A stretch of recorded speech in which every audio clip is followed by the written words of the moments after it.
네, 안녕하십니까. 네, 안녕하십니까. 하루 있다가 또 보니까 너무 좋습니다. 네, 반갑습니다. 이제 수해 피해가 네네. 발빠르게 이렇게 복구가 되고 네. 그리고 일상으로 네. 많은 시민분들이 돌아갔으면 좋겠습니다. 네. 특히나 지하실 같은 데 이제 이렇게 다시 물 푸기도 하고, 네. 그 다음에 이제 1층 상가 같은 경우에는 이제 물에 이렇게 됐던 거 다시 네네. 다 네. 꺼내고, 또 손상된 부분들 뭐 수리하거나 이렇게 정리하는 것들을 갖다가 많이 봤습니다. 저는 역시나 광주가 또 수해 피해가 컸던 곳 중에 한 곳이지 않습니까? 네. 물론 여전히 물폭탄이 또한 추가적으로 올 수도 있겠지만 현재 상황까지만 보면은 컸던 곳 중에 한 곳인데요. 역시 공동체, 지역 주민분들, 봉사 조직들이 함께하면서 빠르게 복구하고 있는 상황들이 그나마 다행이라고 생각했습니다. 비 왔을 때 제일 많이 봤던 게요, 광주에서. 실제로 운전하고 가시는 분이 네네. 차를 좌측에다 세우고 자기들이 교통정리를 해주세요. 네. 그리고 상가 주민분들이 나와가지고 교통정리 해주시고, 이쪽으로 가면 안 된다, 이쪽은 위험하니까 다른 쪽으로 가라, 이렇게 다 해주시거든요. 그 다음에 이제 심한 경우 배수구가 이렇게 좀 막혀있거나 이런 것들도 시민분들이 다 해가지고 가서 이렇게 다 이렇게 또 사전 작업도 했고 사실은 사후 물이 작업하고. 막 못 빠져 나갈 때 거기를 네. 막 치우시는 그런 작업들도 하셨죠. 저는 이제 그 수해복구 동참하면서 느꼈던 미담 중에 하나가요. 네. 모두가 다 물에 잠긴 상가들이 쭈루룩 질비했었는데 그 중에 앞쪽에 있었던 상가 사장님들로 보여지는데 뭘 좀 도와드릴까 이렇게 했는데 저희는 그래도 좀 건장한 청년들 몇 명 있으니까 저쪽 좀 먼저 가서 네. 돕다가 저희가 혹시 필요하면 저희가 요청하겠습니다. 이렇게 해서 오히려 옆집 그 옆집으로 양보를 해주시더라고요. 그런 것뿐만 아니라 거기에서도 길거리에서도 네. 이제 본인은 이제 운전을 하고 있는데도 불구하고 차가 완전히 막혀가지고 안 가면 그분들이 나오셔가지고 교통정리를 또 해가지고 이렇게 하시기도 하고 네네. 다 하시는 거 봤어요. 그리고 여성 운전자분들이 이렇게 겁을 먹거나 네. 물에 이렇게 잠겨 있는데도 불구하고 하시는데, 제가 본 곳은 어디냐면 전남대학교 사거리, 거기가 이제 차가 꽉 막혔거든요. 네네. 그러고 나서 이제 또 운암동으로 이렇게 건너가는 쪽이 있는데, 운암동 쪽으로 건너가는데 거기가 좀 이렇게 올라갔다 내려갔다 하다 네네네. 보니까 막혀버렸는데, 그 현장에서 굉장히 이제 좀 저지대에 네네네. 물이 급격하게 차해가지고 차가 그렇게 되니까 좀 어르신 운전하시는 분을 갖다가 업고서 나오셔가지고 또 안전한 곳으로 이렇게 옮기기도 하고 네. 하는 걸 갖다가 봤습니다. 네. 그런 거 보면 참 열심히 잘하신다는. 역시나 광주 공동체다라고 생각이 저 역시도 들었습니다. 그런데 이제 광주 공동체이다 보니까 사실은 이제 광주에도 민주당 이렇게 해가지고 당원분들도 굉장히 많으시잖아요. 네네. 당대표 선거 같습니다. 정청래 후보하고 박찬대 후보하고 1번, 2번 이렇게 되는데, 정청래 후보, 박찬대 후보에 대해서 많은 분들, 특히나 광주 지역에 있는 한 번의 국회의원 빼놓고는 대부분 거의 다 정청래 후보를 이렇게 지원한다고 이렇게 나서는 걸로 사실은 그렇게 했는데 소문을 듣고 있거든요. 네. 직접적으로 이렇게 이야기를 하지 않는데.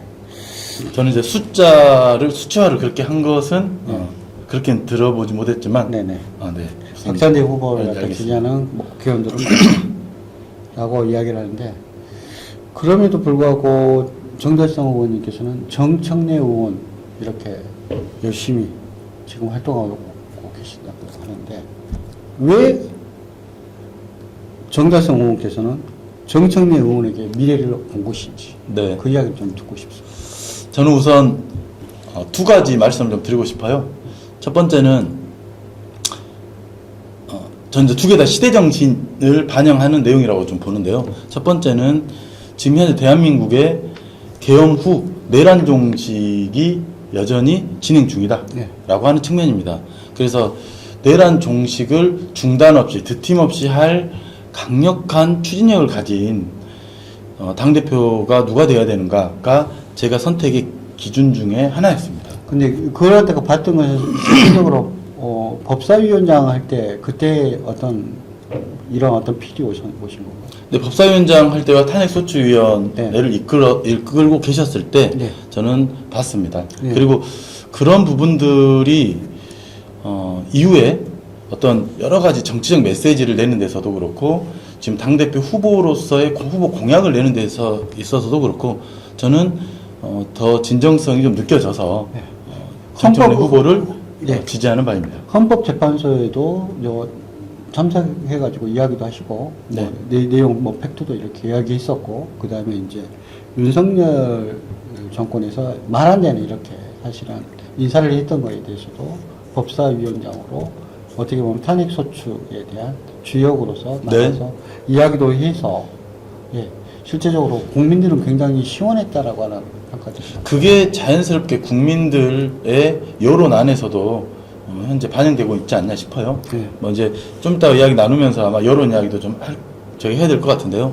그런 측면에서 내란 종식을 뒤팀없이 추진할 강력한 리더다라고 생각을 하고요. 첫 번째는 이제 박찬대 의원도 나름대로 활동을 했겠지만 정청래 후보가 법사위원장부터 시작해서 네.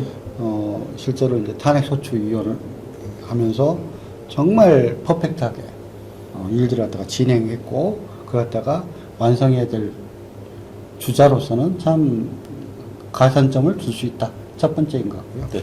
두 저는 번째는 네. 두 번째 말씀드리기 전에 첫 번째와 두 번째 비슷한 내용이긴 한데요.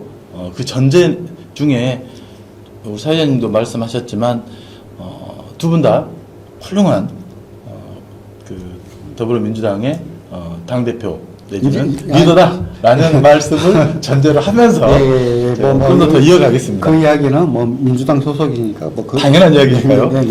그리고 두 번째는 저는 지금의 시대 정신 중에 하나는 주권 시대다. 주권. 예, 이재명 대통령이 쏘아 올렸던 그리고 사실은 줄탁동시라고 하죠. 국민들이 사실 쏘아 올린 것을 이재명 대통령이 탁 받아서 국민 주권 시대라고 표명을 하고 그런 정치 철학을 가지고 성남에서부터 쭉쭉쭉 그 정치 활동을 했다고 생각을 합니다. 그런 부분에서 네네. 이 주권 시대, 국민 주권 시대에 또한 조응할 수 있는 당내에서의 주권 시대는 당원 주권 시대다라고 했을 때 당원 주권 시대에 걸맞는 당 내의 어떤 여러 가지 그 당원들이 주인되는 시스템을 정비하는 데 있어서도 좀 더 주도적이고 추진력 있게 할 수 있는 후보가 정청래 후보다라고 생각을 해서 지지하게 됐습니다. 네. 지금 현재 이제 당원 숫자 보면 한 200만 정도 됩니다. 200만 이야기하고요. 네네. 권리당원으로 좁히더라도 120만, 140만 네네. 이야기하는 걸로 알고 있습니다.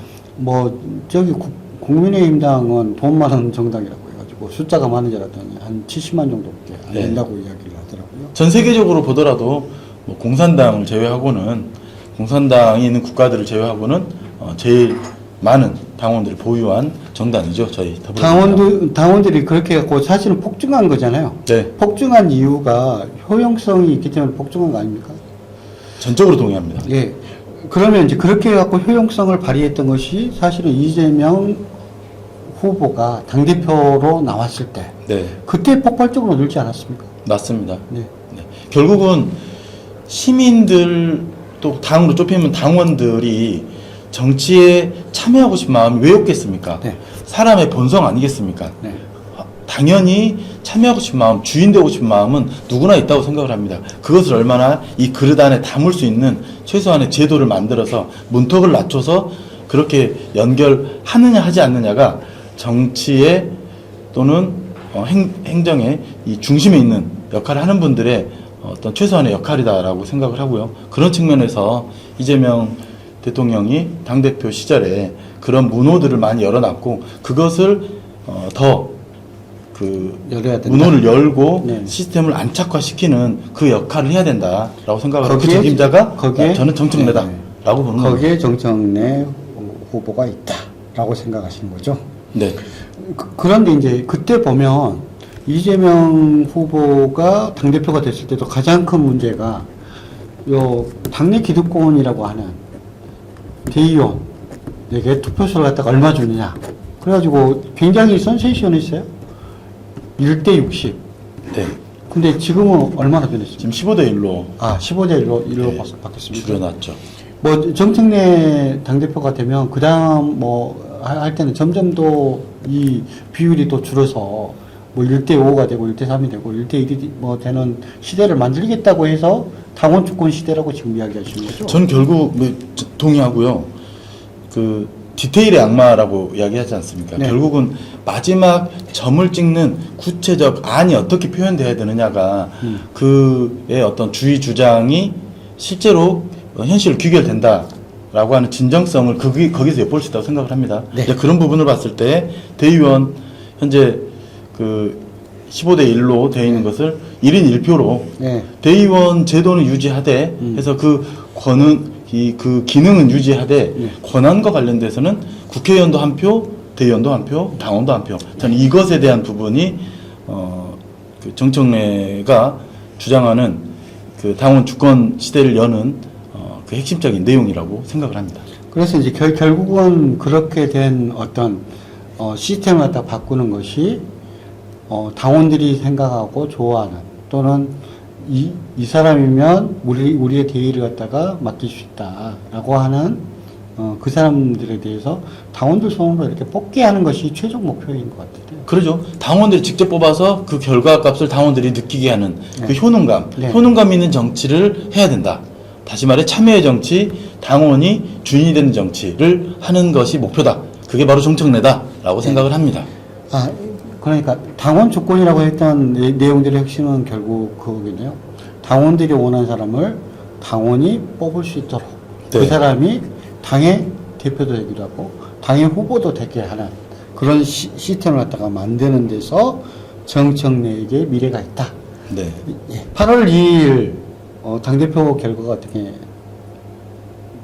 나올지는 모르겠지만 그때까지 열심히 활동해 주시고 또 그 결과 나오면 저에게 또 이야기를 한번 또 나누는 시간 가졌으면 좋을 것 같습니다. 네. 다음 주가 이제 호남 경선이기 때문에요.